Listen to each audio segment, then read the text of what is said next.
એની સખી અમે બહુ જ પ્રેમથી અને બહુ જ ઈમાનદારીથી જેન્યુઅનલી એક સાડી અને સાડી પહેરવાવાળા વિશેની જે ફ્રેન્ડશિપ છે એને અમારું ટ્રિબ્યુટ છે. It's a homage from our side and I hope the women love it. શૂટિંગને બધું ક્યાં અમે લોકોએ ઘણું ટ્રાવેલ કરીને અલગ અલગ પ્રાંતમાં જઈને શૂટ કર્યું છે. મહારાષ્ટ્રમાં શૂટ કર્યું, ગુજરાતમાં કર્યું છે, ઉત્તર પ્રદેશ, ઉત્તરાખંડ અને તમિલનાડુમાં શૂટ કર્યું છે.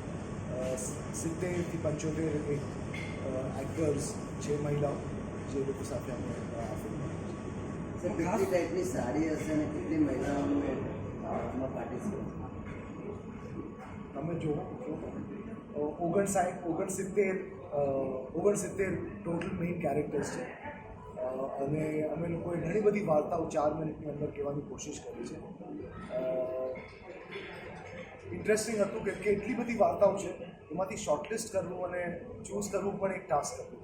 પણ ફોર્ચ્યુનેટલી મારી સાથે સારી ટીમ હતી અને શેફાલીજીના વોઇસ ઓવર, શેફાલીજીના નરેશનથી ફિલ્મને એક જે બેકબોન કહીએ, સૂત્રધાર તરીકે એમણે જે રોલ પ્લે કર્યો છે એ બહુ અગત્યનો છે. And I am very grateful કે એમણે બહુ જ સરસ કામ કર્યું છે. I am very proud that she agree to work with us. આમાં ઇન્સ્પિરેશન કોઈનું કેવી રીતે આ ફિલ્મનું ઇન્સ્પિરેશન છે અરુણજીએ જે કવિતા લખી છે, મેરી સાડી મેરી સખી.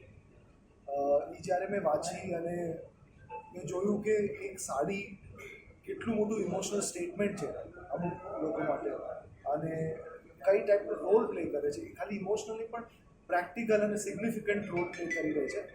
તો that is wear I decided કે આ યુનિક પર્સપેક્ટિવ છે. આ પર્સપેક્ટિવ પહેલાં આપણને જાણવા નથી મળે, તો એના થકી આઈ decided to make this film.